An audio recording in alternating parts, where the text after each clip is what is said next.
दोस्तों, मेरे चैनल में आपका स्वागत है। आज के इस वीडियो में मैं आप लोगों को बताऊंगा कि वकील बनने के लिए शुरू से ही कौन सा सब्जेक्ट पढ़ना चाहिए। तो दोस्तों, इसे जानने के लिए आप इस वीडियो को शुरू से अंत तक ज़रूर देखें। और अगर आप मेरे चैनल पर नए हैं तो चैनल को सब्सक्राइब कर बेल आइकन को भी प्रेस कर लीजिए, ताकि मैं जब भी कोई ऐसी इंटरेस्टिंग वीडियो इस चैनल पे आप लोगों के लिए अपलोड करूं तो आपको उस वीडियो की नोटिफिकेशन मिल सके। दोस्तों, अगर आपका सपना है कि आप बड़े होकर लोगों के हक के लिए लड़ें, उन्हें न्याय दिलाएं और आप चाहते हैं कि आप वकील बने, तो आपको शुरू से ही अच्छे से पढ़ाई करनी चाहिए। क्लास 10 तक तो आपको सारे सब्जेक्ट अच्छे से पढ़ने होंगे, लेकिन कुछ स्टूडेंट मुझसे पूछते हैं कि क्लास 10 तक शुरू से ही क्लास 6 से क्लास 10 तक किन किन सब्जेक्ट पर अधिक फोकस किया जाए ताकि आगे चलकर वकील बनने की राह आसान हो।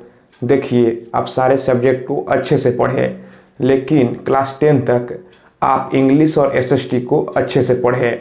फिर आपको जो लॉ प्रोफेशन में आप जब जाएंगे या फिर जाने में आपको आसानी मिलेगी, क्योंकि लॉ प्रोफेशन में इंग्लिश का बहुत ही मायने है।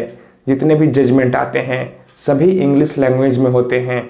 आपको जानकर हैरानी होगी कि हाई कोर्ट और सुप्रीम कोर्ट का ऑफिशियल लैंग्वेज भी इंग्लिश ही है। तो हाई कोर्ट और सुप्रीम कोर्ट में जितने भी काम होते हैं सारे इंग्लिश लैंग्वेज में ही होते हैं। यहाँ तक कि कोर्ट रूम में बहस भी होता है तो भी इंग्लिश लैंग्वेज में ही। अगर आप लॉ की पढ़ाई करने के बाद जज बनना चाहते हैं, आपका सपना जज बनने का है, तो भी आपका इंग्लिश पर अच्छा कमांड होना चाहिए। और अगर आपका एसएसटी पर अच्छा कमांड रहेगा तो जब आप लॉ की पढ़ाई कंप्लीट कर लेंगे, फिर जब आप जज की परीक्षा देंगे तो उसमें एक जीके का पेपर आता है, उससे क्वेश्चन अच्छे खासे मार्क्स से पूछे जाते हैं।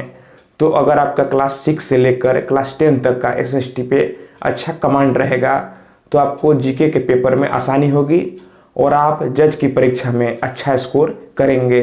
तो क्लास 10 तक आपको सारे सब्जेक्ट अच्छे से पढ़ने होंगे, लेकिन आप इंग्लिश और एसएसटी पर विशेष तौर पर फोकस करें।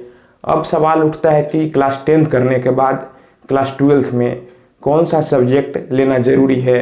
देखिए, ऐसा कोई भी बाउंडेशन नहीं है कि क्लास 12 में आप मैथ साइंस लेंगे या फिर आर्ट्स लेंगे, कॉमर्स लेंगे तभी आप लॉ की पढ़ाई कर सकते हैं। आप अपने चॉइस के मुताबिक कोई भी स्ट्रीम लेकर क्लास 12 कर सकते हैं और उसके बाद एलएलबी में एडमिशन ले सकते हैं। अगर आप क्लास 12 पास कर लेते हैं, उसके बाद आपको क्लैट का एग्ज़ाम देना होता है, फिर आप 5 ईयर कोर्स में एडमिशन लेते हैं। या फिर अगर आप ग्रेजुएशन कर लेते हैं, उसके बाद 3 साल का लॉ का कोर्स हो जाता है। ग्रेजुएशन में भी ऐसा कोई बाउंडेशन नहीं है कि आप किस सब्जेक्ट से ग्रेजुएशन करेंगे। आप किसी भी सब्जेक्ट से ग्रेजुएशन करके उसके बाद 3 साल का लॉ का कोर्स कर सकते हैं। बहुत स्टूडेंट के मन में सवाल उठता है कि क्लास 12 करने के बाद लॉ की पढ़ाई किया जाए या फिर ग्रेजुएशन कंप्लीट होने के बाद। देखिए, दोनों कोर्स का वैल्यू सेम है, लेकिन अगर आप क्लास 12 करने के बाद ही लॉ में एडमिशन ले लेते हैं तो आपको 5 साल का समय लगता है। लेकिन अगर आप ग्रेजुएशन करने के बाद लॉ की पढ़ाई करते हैं तो 3 साल का। लेकिन ग्रेजुएशन में आपको 3 साल देना पड़ेगा, फिर उसके बाद 3 साल, 6 साल। लेकिन अगर आप 12 करने के बाद ही एडमिशन ले लेते हैं तो आप 5 साल में ही लॉ की पढ़ाई कर लेंगे और आपका 1 साल बच जाएगा।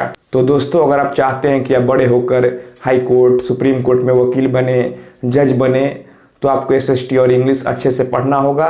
फिर आप किसी भी स्ट्रीम से क्लास 12 करके क्लैट एग्ज़ाम पास करके फिर आप लॉ की पढ़ाई कर सकते हैं।